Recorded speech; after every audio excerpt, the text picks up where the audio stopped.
Europe's energy crisis just got worse than expected. Iran will pay the price.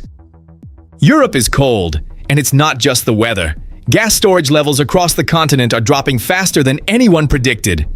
Energy bills are spiking again, factories are cutting production, and behind closed doors, government officials are scrambling for solutions they don't have. But here's the part they're not telling you loudly enough. The country that could have helped ease this crisis just made a decision that may have sealed Europe's fate for the next 2 years. And Iran is right at the center of it. Let me walk you through exactly what's happening. Because this story is moving fast, and most people are only seeing half of it. Here's what's real right now. Europe entered this winter already vulnerable. The war in Ukraine didn't just redraw borders, it rewired the entire European energy system. Russian gas, which once powered German factories, heated Polish homes, and kept Italian industry alive, has been cut off or restricted to a fraction of what it once was. And the replacement plan? It was always shaky. Europe pivoted hard to liquefied natural gas. LNG, mostly from the United States and Qatar. They built new terminals. They signed new contracts. They told their citizens the worst was behind them. But the math was never quite right. LNG is expensive, it's slow to deliver, and the global competition for it has intensified dramatically. Asia is buying. The Middle East is buying. Everyone is fighting over the same limited supply of liquefied gas crossing oceans on floating tankers. And now, something has shifted in the Iran situation that makes all of this significantly worse. Serious diplomatic back channels between Western powers and Tehran, quiet negotiations that could have opened the door to Iranian oil and gas re-entering global markets, have effectively collapsed. Not officially. No press conference. No dramatic announcement. But the signals are clear to anyone watching closely. The talks are dead. And Europe is the biggest loser. Think about what that actually means on the ground. In Germany, industrial energy costs are still running at multiples of pre-crisis levels. Manufacturers, the backbone of Europe's largest economy, are deciding right now whether to stay in Europe or move production elsewhere. Some have already left. In France, political pressure around energy bills is building again. The government has been subsidizing costs to keep citizens from revolting, but that can only last so long before the budget starts to crack. In Eastern Europe, Poland, Hungary, the Czech Republic, the situation is sharper. These countries never fully decoupled from Russian energy infrastructure. They're caught between Western political pressure to hold the line on sanctions and the cold economic reality of their energy bills. Across all of it, there's a feeling, hard to quantify but very real, that the energy security problem Europe thought it had solved hasn't been solved at all. It's just been delayed. Here's what's really happening beneath the surface. Iran sits on the 4th largest proven oil reserves in the world. It also holds the 2nd largest natural gas reserves on the planet, shared with Qatar in the South Pars field. For years, sanctions kept Iranian energy largely locked out of global markets. The world managed, partly because other producers filled the gap, partly because Russia was still supplying Europe at stable prices. Then Russia invaded Ukraine. Europe sanctioned Russian energy. The global supply cushion started to shrink. Suddenly, Iran mattered more than it had in decades. If even a portion of Iran's energy could re-enter global markets legally, it would ease pressure. Prices would soften. Europe would have more options. The competition for LNG tankers would cool. That's why those back-channel talks mattered. And now that breathing room is gone. But why did the talks collapse? And why now? The Iranian leadership is under pressure from multiple directions. There's internal tension between factions that want engagement with the West and hardliners who see any deal as a threat to their power. The hardliners, by all appearances, have won that argument, at least for now. There's also the regional dimension. Iran has been deepening its alignment with Russia and China. It's been supplying drones to Russia's war effort. It's been expanding influence through proxies across the Middle East. Every step in that direction makes a Western deal harder, not easier. And here's something important. The Iranian leadership doesn't make decisions purely on economics. Ideology matters. Pride matters. The perception of weakness matters enormously. Agreeing to nuclear restrictions in exchange for sanctions relief looks, to the hardliners, like submission. And submission is not something the current Iranian establishment is willing to perform. especially when Russia and China offer an alternative path. But this isn't just about Iran making an independent choice. There are hands behind the curtain.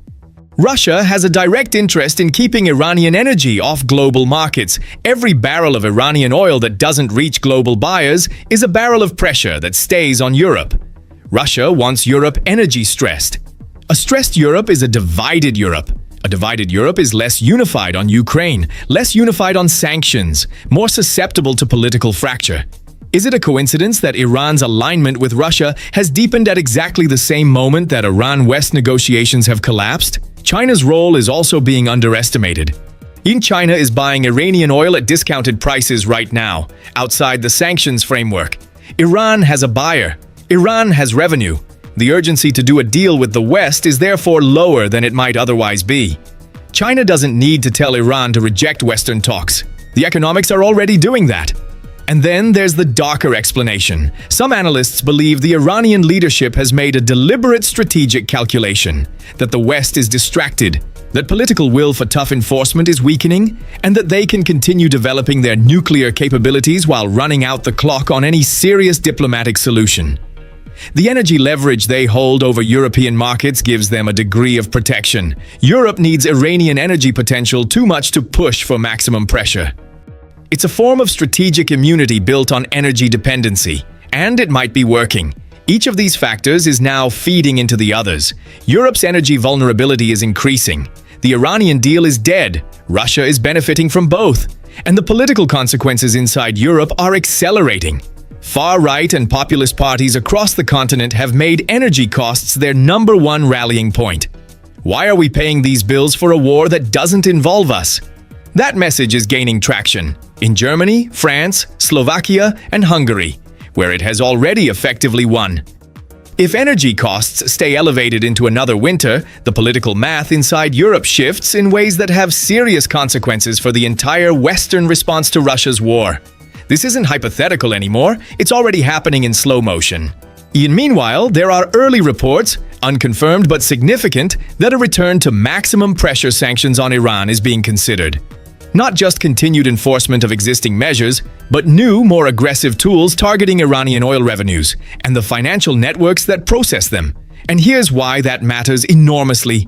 Maximum pressure on Iran doesn't just hurt Iran, it removes even more potential supply from global energy markets. And it could trigger Iranian escalation in the Strait of Hormuz, one of the most critical choke points in the entire global energy network. About 20% of the world's traded oil passes through it. Iran knows that. It has demonstrated before, through naval harassment, through proxy attacks on tankers, that it can raise the cost of doing business in that strait considerably. If Iran decides the pressure has become intolerable and responds with disruption rather than diplomacy, the energy crisis Europe is experiencing right now could look mild by comparison. Here's what we genuinely don't know. We don't know how close Western governments actually are to implementing new pressure measures, or whether that's a bargaining position designed to force Iran back to the table. We don't know the internal state of the Iranian leadership, whether the hardliners have truly won, or whether factions inside Tehran are still looking for an off-ramp. We don't know how much longer European governments can absorb the political cost of elevated energy prices before domestic politics forces a strategy shift. And we don't know whether the systems meant to manage these crises are actually capable of doing so anymore. The UN Security Council is paralyzed on Russia. The JCPOA framework for Iran is effectively dead. And European unity, which looked solid in 2022, is showing cracks. So where does this leave us? Europe is heading into a period of sustained energy vulnerability with no clean solution. The Iran option, never guaranteed but genuinely possible not long ago, is off the table for now. Russia is benefiting from every day of that uncertainty, and the political consequences inside Europe are accelerating in directions that worry Western strategists deeply. Iran, for its part, is playing a longer game than most Western analysts are comfortable acknowledging. The leadership in Tehran has survived 40 years of sanctions, isolation, and pressure. They are not panicking. They are calculating. And right now, or their calculation appears to be that time is on their side. But calculations can be wrong. And the cost of being wrong in this environment, with this much energy pressure, this much political tension, this much military activity in the surrounding region, is not a diplomatic setback. It's something significantly larger. The question isn't whether this situation will force a crisis. The situation is already a crisis. The question is what form the next escalation takes, and whether the systems meant to manage it will hold. And if they don't, the consequences could be far bigger than anyone is ready for. What do you think Iran's next move is? Drop it in the comments.